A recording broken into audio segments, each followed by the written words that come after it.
예수님의 비유 강의 10번째 시간으로 누가복음 12장 13절에서 21절까지 말씀입니다.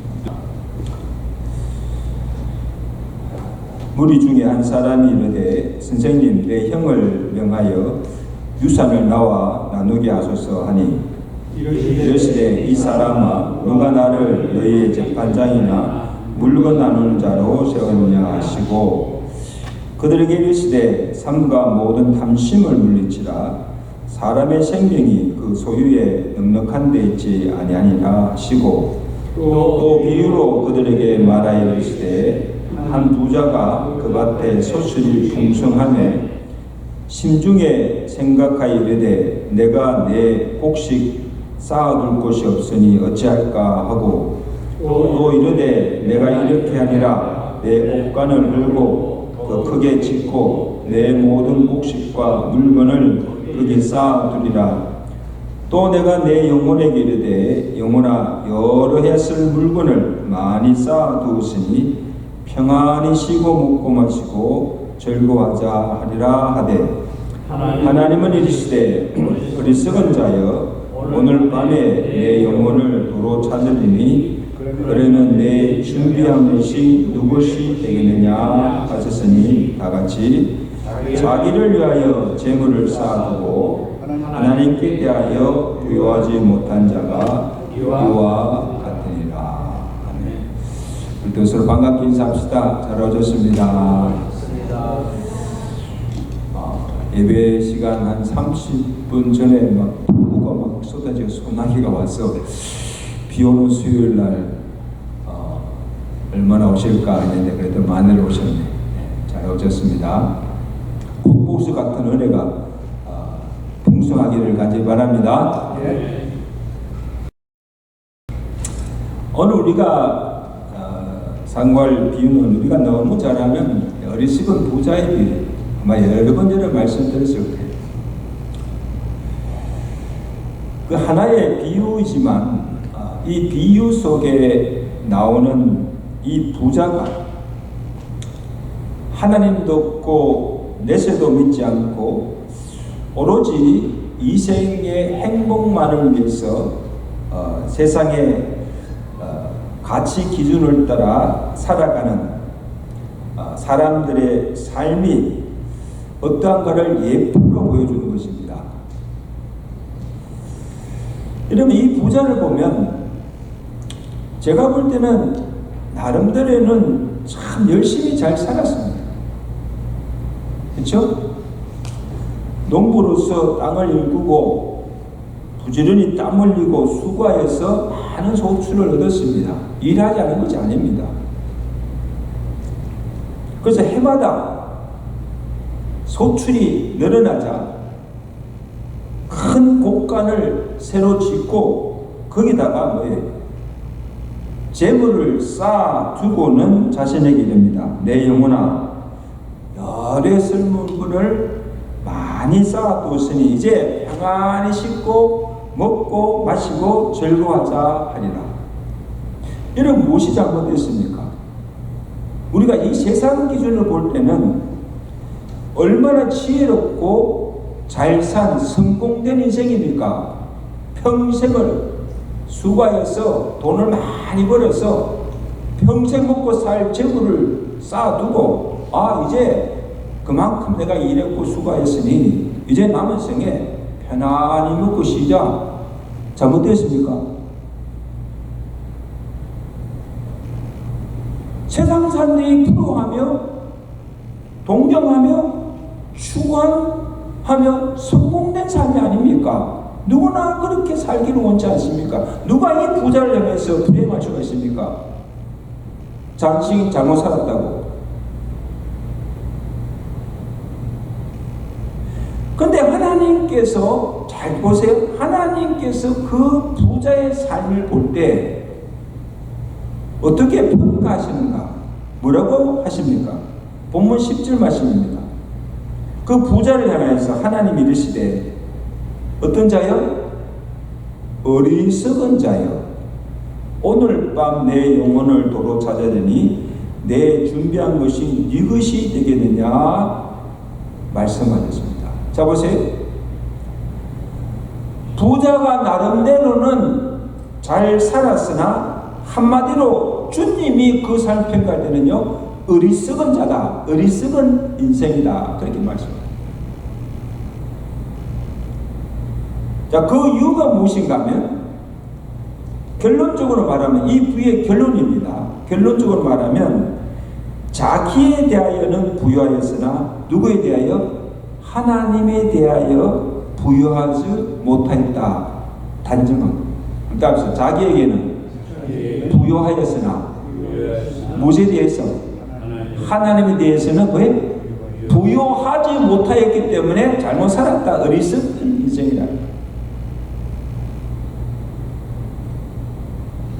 그리고 21절에 이어서 뭡니까? 그게 무슨 뜻입니까? 자기를 위하여 재물을 쌓아두고 하나님께 대하여 부유하지 못한 자가 누구와 같다?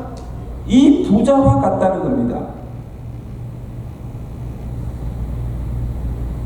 여러분, 부자를 볼 때 하나님이 그의 삶을 평가하는 기준은 한 가지입니다. 얼마나 많은 부를 쌓느냐, 그게 아니에요. 얼마나 하나님에 대하여 부유한 자인가 아닌가. 여러분, 오늘 우리도 이 부자와 같이 어느 때는 우리 인생을 다 마감하고 하나님에 갔을 때 우리가 어떻게 살았는가 평가를 받을 때가 옵니다. 그러니까 내가 내 인생을 어떻게 살았느냐, 또 사람들이 내 살아온 삶을 보고 어떻게 평가하느냐, 이것이 중요한 것이 아니고 최종 심판자가 되시는 하나님께서 나의 삶을 보시고 어떻게 평가하는가가 더 중요한 것입니다. 믿으시면 아멘. 하나님의 평가, 하나님의 심판.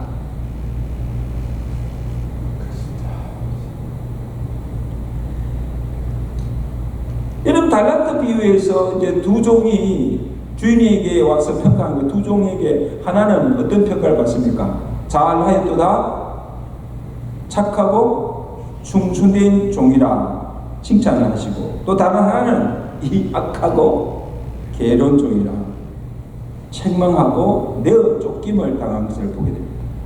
똑같은 현상이 우리가 주님 앞에 섰을 때 똑같은 일이 일어난다는 겁니다. 그날에 각자의 삶에 따라서 주님으로부터 이런 평가를 받게 될 것입니다. 오늘 우리의 삶을 보시고 잘 살았다, 잘 하였도다, 착하고 충성되는 칭찬과 상을 받으시는 지혜로운 인생 되시길 제가 축원합니다.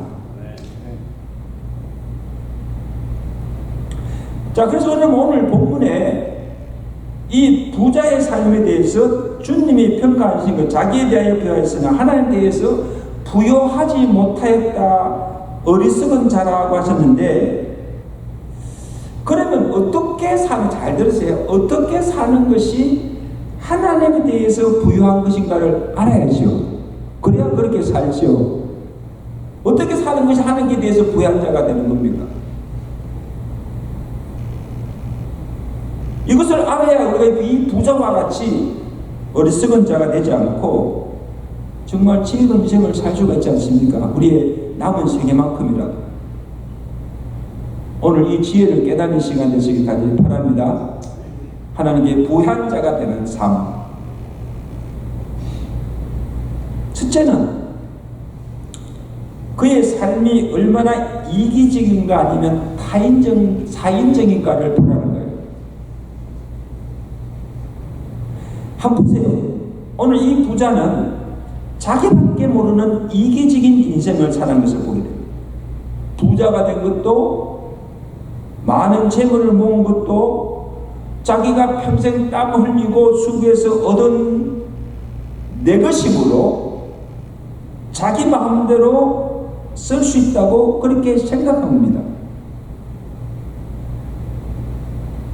그러니까 오늘 이 부자의 돋보기 속에 가장 많이 나오는 단어가 무엇이에요? 뭐라고 합니까? 자기 얘기 이러시잖아요. 한번 볼까요?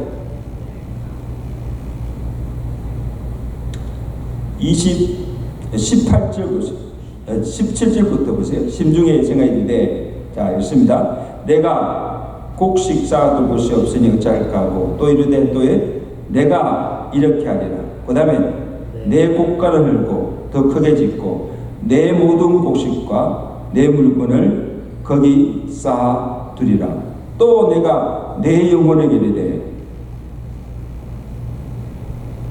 자, 여기 보세요.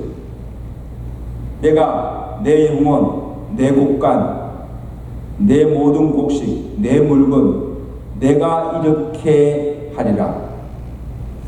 여러분, 이것을 보면 이 부자의 삶에는요, 하나님도 없어요. 이웃도 없고 가족도 없고 오로지 자기밖에 없어요.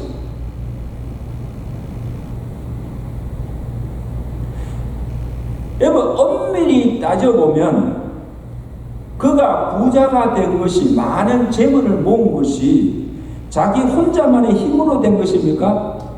장로님들, 자기 혼자만의 힘으로 그리 된 거예요. 그의 농부로서 많은 소출을 거두기 위해서는 첫째는 뭐예요? 하늘의 도움 없이는 한 톤의 곡식도 열매도 거둘 수 있어요, 없어요? 없습니다. 하늘이 문을 닫고 비를 주지 않으면 어떻게 농사를 짓고 어떻게 추수의 열매를 거둘 수가 있습니까? 농사를 지을 수가 없습니다. 그리고 몸이 건강하지 않으면 일도 할 수가 없습니다. 또한 주위에 사람들의 도움이 없이 혼자서는 많은 소출을 거둘 수가 없고 돈도 벌 수가 없습니다. 어떻게 자기 혼자 힘으로 어떻게 다 그렇게 할 수가 있어요?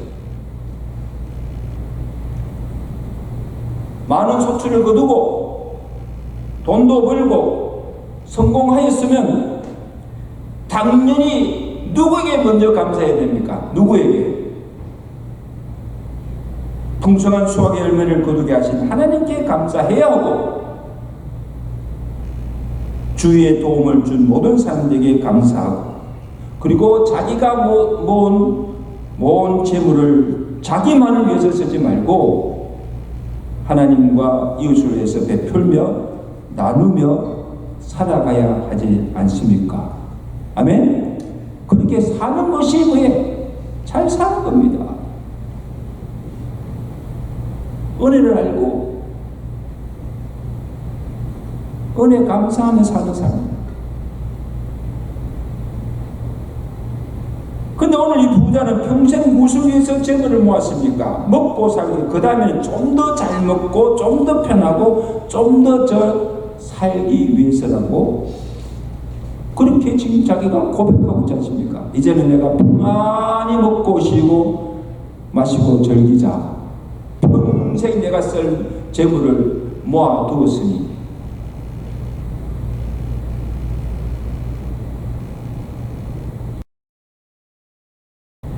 재물이 너무 많아서 쌓아둘 곳이 없을 정도였지만 창고에 쌓아둘 망정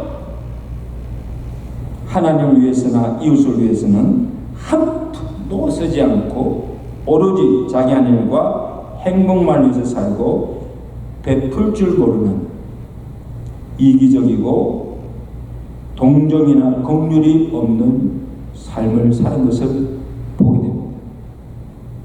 여러분, 지난 시간에 부자와 나사렛 비유에서 부자가 왜 지옥 갔다고 했습니까? 왜? 첫째는 하나님 믿지 않았지만 또 그 부자에게도 무엇이 없었습니까? 동정이나 긍휼이 없는 거예요. 자기는 떵떵거리며 호화호식하면서 늘 육체의 쾌락을 즐기며 살면서도 자기 눈앞에 매일 앉아서 구걸하는 그 거지에게 동정이나 긍휼이 없는, 사랑을 베풀지 않는 이기적인 사람, 이 부자의 죄가 오늘 비유 속에 나오는 이 어리석은 부자도 똑같은 그런 삶을 살아요. 자기밖에 모르는 삶.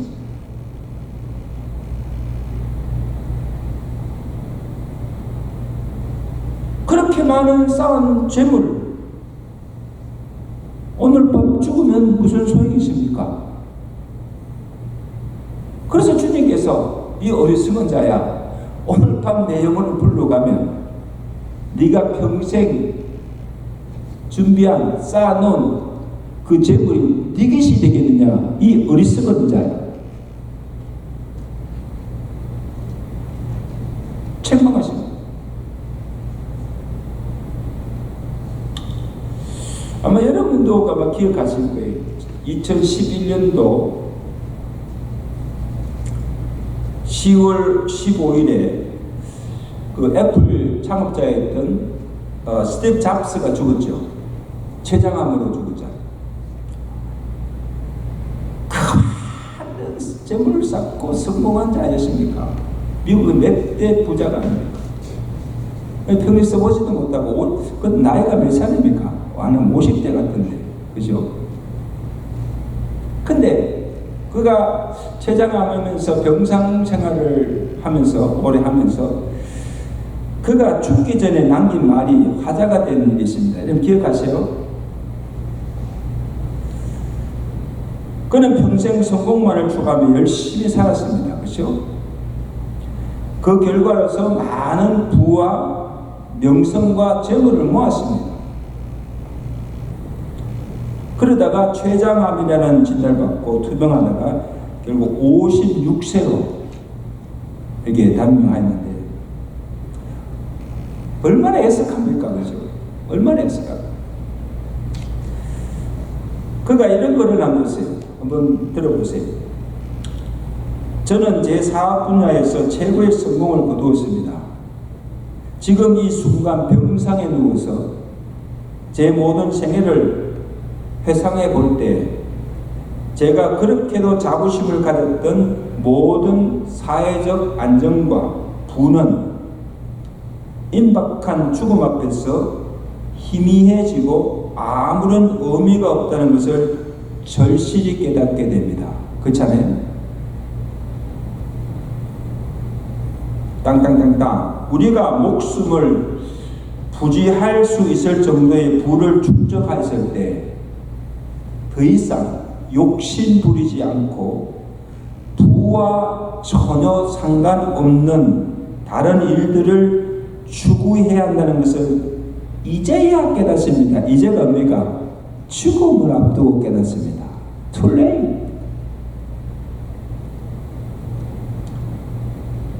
그동안 쉬지 않고 부와 성공만을 추구하는 것은 사람을 꼭 저와 같은 뒤틀린 괴물을 만들 뿐입니다. 괴물이라는 거죠. 자기가 사는. 저는 이제 제 인생에서 평생 모은 부를 하나도 가져갈 수가 없습니다. 쓸 수도 없습니다. 오직 내가 사랑을 베푼 기억만이 가져갈 뿐입니다.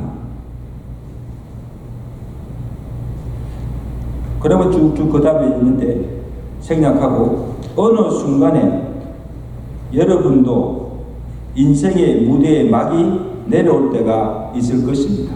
그죠? 언제나 우리도 죽음 앞에 설 때가 있을 것입니다. 그 단이 오기 전에 가족을 사랑하고 이웃을 사랑하고 선을 베푸며 사십시오. 마지막 남기는 거예요.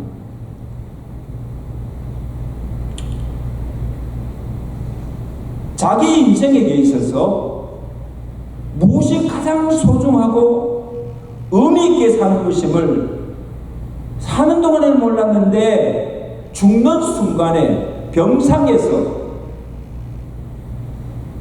깨달았다는 거예요. 깨달았게 됐다는 것입니다.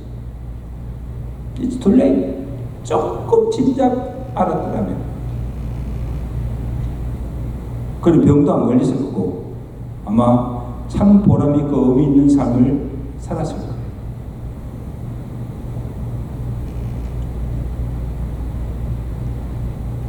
그렇게 일찍 죽을 줄 자신도 몰랐고 아마 아무도 몰랐을 것이에요.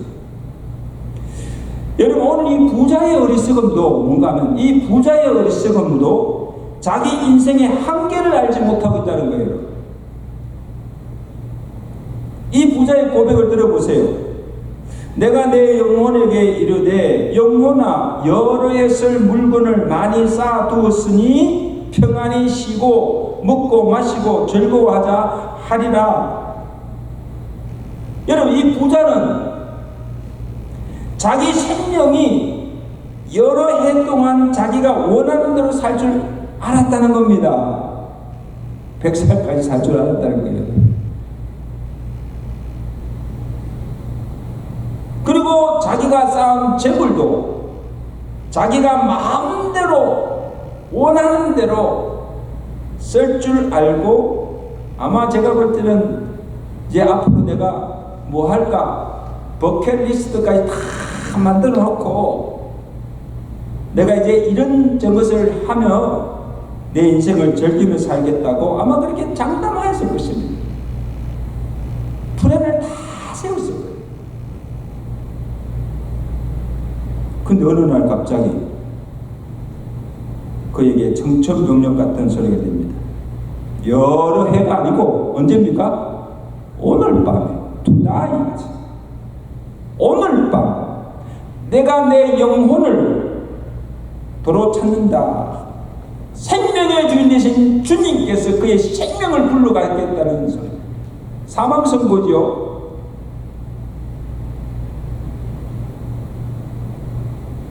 평생 애써모은 재물도 부도 써보지 못하고 하나도 가져가지 못하고 그대로 두고 떠날 처지가 되었으니 얼마나 억울하고 원통하고 애석하고 허무한 일입니까, 여러분?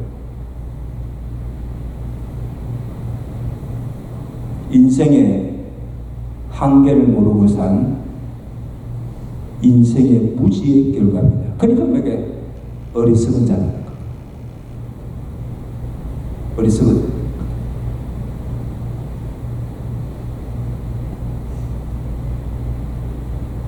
자, 성도 여러분, 오늘 여러분의 인생 어떠합니까? 여러분 그동안 참 열심히 잘 사셨습니다.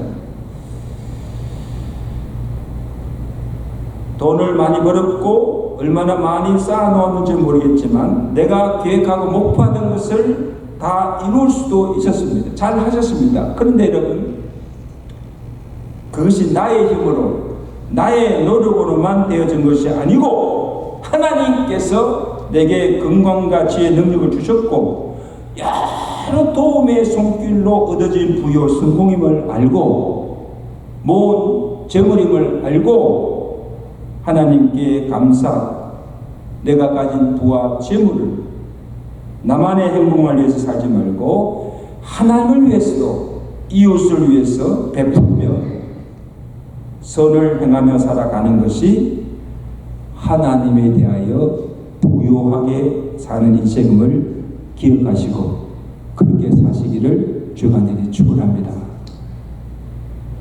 정말 그렇게 사세요.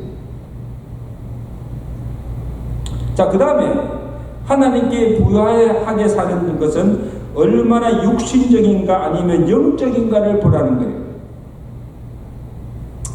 자, 여러분, 오늘 이 부자의 또 하나의 어리석음은 자기 육체를 위해서는 많은 투자를 하였지만 자기 영혼에 대해서는 무관심하며 소홀하였다.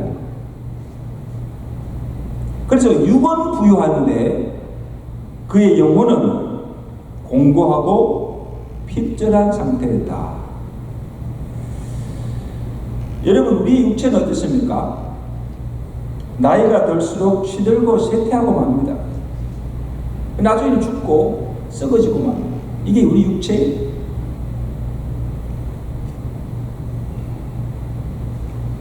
나중에는 한 줌의 죄가 되는 거예요. 우리 본 전덕길 집사님 이제 화장하고 그날 장례식에 갔는데 우리가 비용을 할 줄 알았는데 시신을 먼저 화장하고 이렇게 죄를 가져왔더니 이렇게 애쉬를 이렇게 화장하고 그 다음에 그걸 담아가지고 요거보다 조금 더 큰데 여기 한 줌밖에 안 돼. 한 줌의 죄가 장례 예배 드리는 거 앞에 꽃하고 딱 남겨놨더라고요. 그래서 우리가 그게 이제 헌화하고 이게 왔는데, 죽으면 한 줌의 죄로 남는 거예요, 우리 육체는.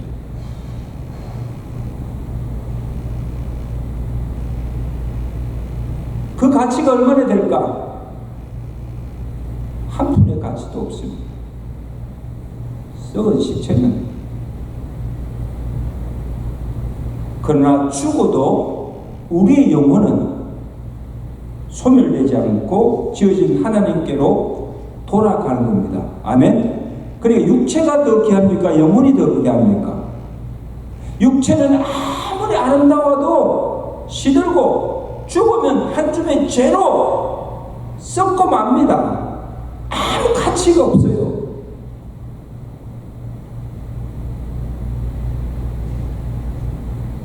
자, 그럼 이 부자는 자기가 모은 재물을, 땅에 곡간을 크게 짓고 쌓아두었습니다. 왜? 이 부자에게는 이 땅의 삶이 전부이기 때문입니다. 육체를 위한 것이 전부이기 때문에 육체의 행복, 쾌락, 이것이 최고의 행복이기 때문에 평안히 먹고 쉬고 마시고 즐기자. 죽어서 가는 천국이 없어요.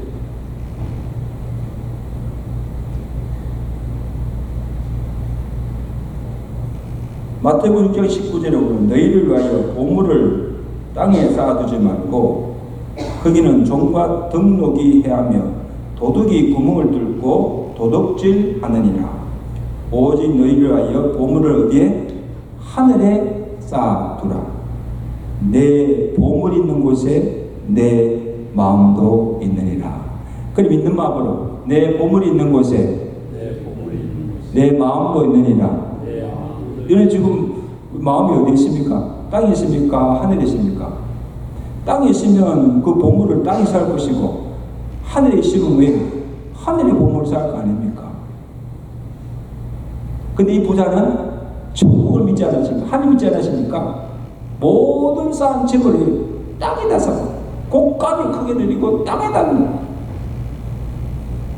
그리고 하늘나라의 천국에는요 아무것도 없는 거예요.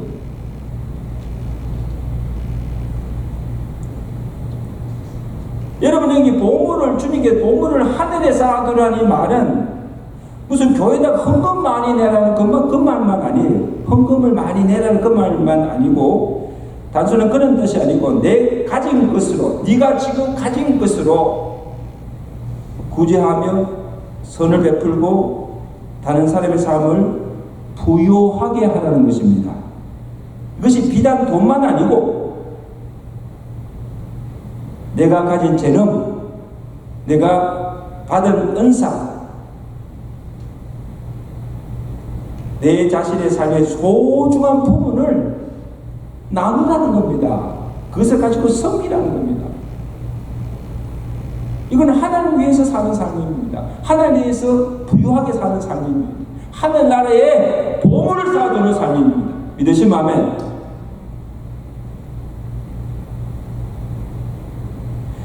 그래서 하나님에 대하여 부유한 삶은 어떤 것인가? 하나님이 관심하시는 대상과 그 이웃과 더불어 함께 살며 하나님이 기뻐하시는 일에 시간도 드리고 물질도 드리고 재능도 기꺼이 헌신하여 드리며 나만 아니라 내가 속한 공동체, 가족 공동체가 함께 부요를 누리며 살게 하는 것입니다. 그렇게 살아가시는 지혜로운 인생들 되시기 주를 축원합니다. 예수님이 바로 이런 삶을 사셨죠.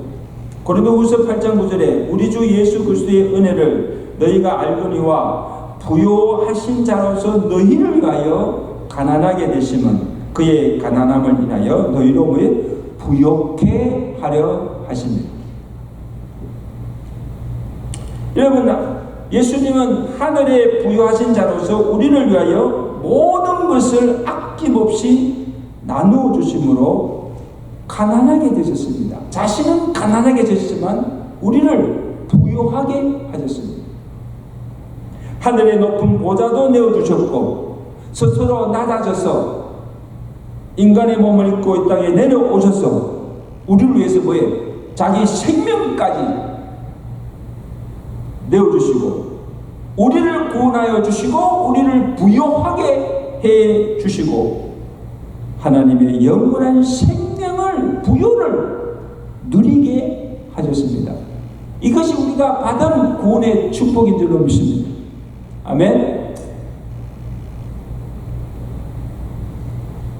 그러므로 우리가 예수 그리스도로 말미암아 생명과 평안과 부유를 누리며 살게 된 것입니다. 이런 하나님의 은혜를 받은 우리도 예수님처럼 그런 삶을 사는 것이 하나님을 위해서 살아가는 삶이라 그런 말씀입니다.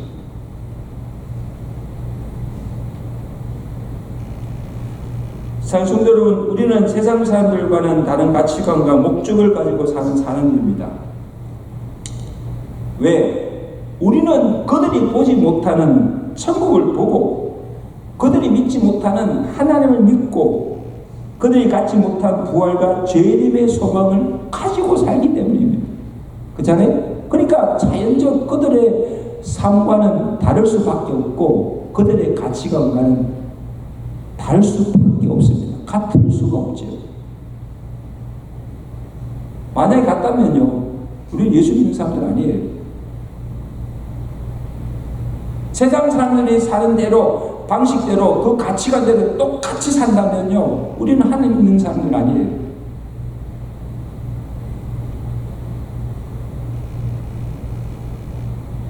여러분, 예수님께서 여러 비유를 들려주신 이유가 무엇인가 하면 그 비유의 핵심은 뭐냐면 오늘 우리의 인생에서 무엇이 가장 가치 있고 소중하고 중요한 것이 무엇인가를 바로 알고 그것을 위해서 살고 이 부자처럼 어리석은 자가 되지 말고 하나님에 대해서 부유한 자로 살게 하시는 줄로 믿습니다. 그렇게 살라.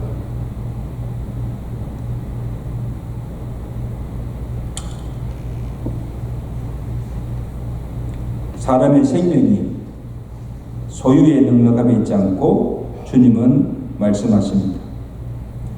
이 말씀은 좀 더 부하려고 하는 욕심이 사람을 침륜에 빠지게 하고 불행하게 하고 결국 멸망에 이르게 한다는 것입니다. 그래서 오늘 비유를 앞에 모든 탐심을 물리치고 내게 가진 것으로 다른 사람들을 부유하게 하며 하나님이 기뻐하시는 선한 일에 헌신하며 먹든지 마시든지 무엇을 하든지 다 하나님의 영광을 위해서 살아가시는 지혜로운 성도들이 되시고 주님 앞에 우리가 섰을 때 주님이 우리가 어떻게 살았는가 우리 삶을 평가하실 때 잘 살았다 착하고 충성된 종이라는 칭찬과 상을 받는 지혜로운 성도의 삶이 되시기를 주가 드리 축원합니다. 네. 한 사람이라도 이 어리석은 부자와 같이 살아가는 그런 어리석은 자가 되지 말기를 주가 드리 축원합니다. 우리 한번 다 같이 합심으로 함께 기도하겠습니다.